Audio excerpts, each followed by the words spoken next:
You're always picking on me, Mr. Speaker. Thank you very much, Mr. Speaker. Mr. Speaker, I support the Youth Employment Training and Education Bill at first reading, and I believe that we should take it to Select Committee, because one of the great things about our parliamentary process in New Zealand is that we can take an idea which perhaps isn't absolutely perfectly formed, which perhaps needs the input of officials and needs the input of submitters from outside of Parliament, where a few things need to be debated and thought through. We can take that idea to the Select Committee. We can give the public their opportunity to have their say. We can hear from officials. We can craft a piece of legislation that does the job that is intended by the author of the legislation, and which actually everybody around the House can support. And in listening to the contributions from members opposite who are voting against this legislation, they've all said that there is an issue here that we need to address. They've all congratulated Derek Ball for bringing this bill to the House. They've all said that the number of young people who are not in employment or work or training is unacceptable. Some of us have been prepared to admit that it's gone up while the National Party have been in government, and yet we have members opposite who say, but we're not going to vote for this bill which seeks to address that issue because it might do this, or the evidence might not be clear over here.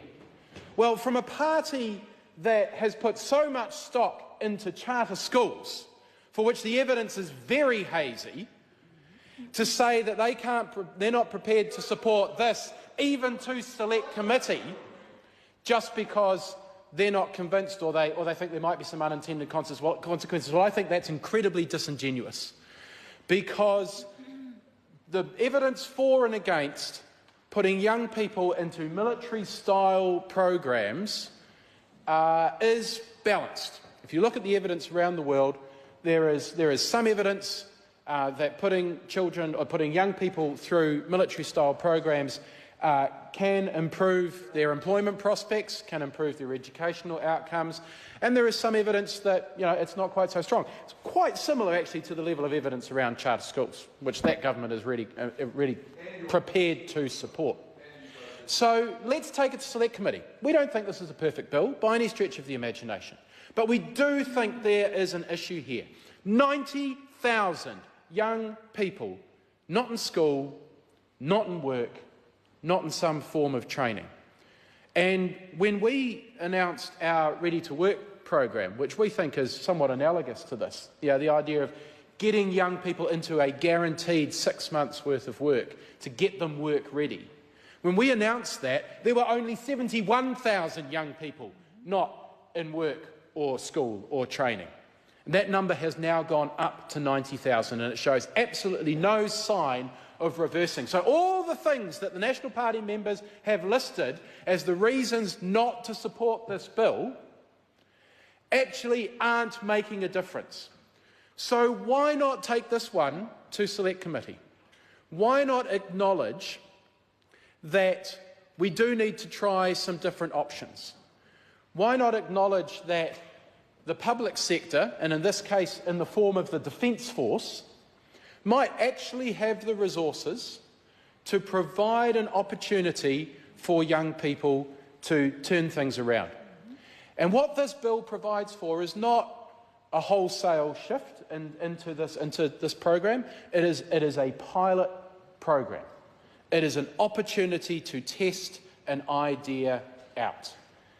And we can do that at Select Committee, and even if we pass the legislation, we could do that by testing this idea out, by actually putting it into place and seeing if it works.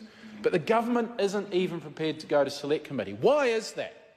Well, one, because it might actually have to talk about its abject failure to keep young people in school and in work.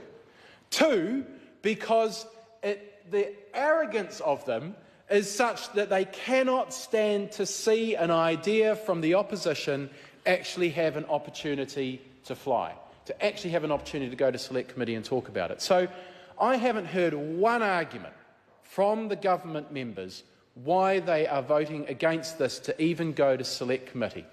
You are failing. I say to the national government, you are failing. 90,000 young people, more than the population of my city, Palmerston North, not in school, not in work, no hope, no opportunities, written off by Bill English as pretty damn hopeless. Here's a bill that offers an opportunity for them. Why won't you vote for it?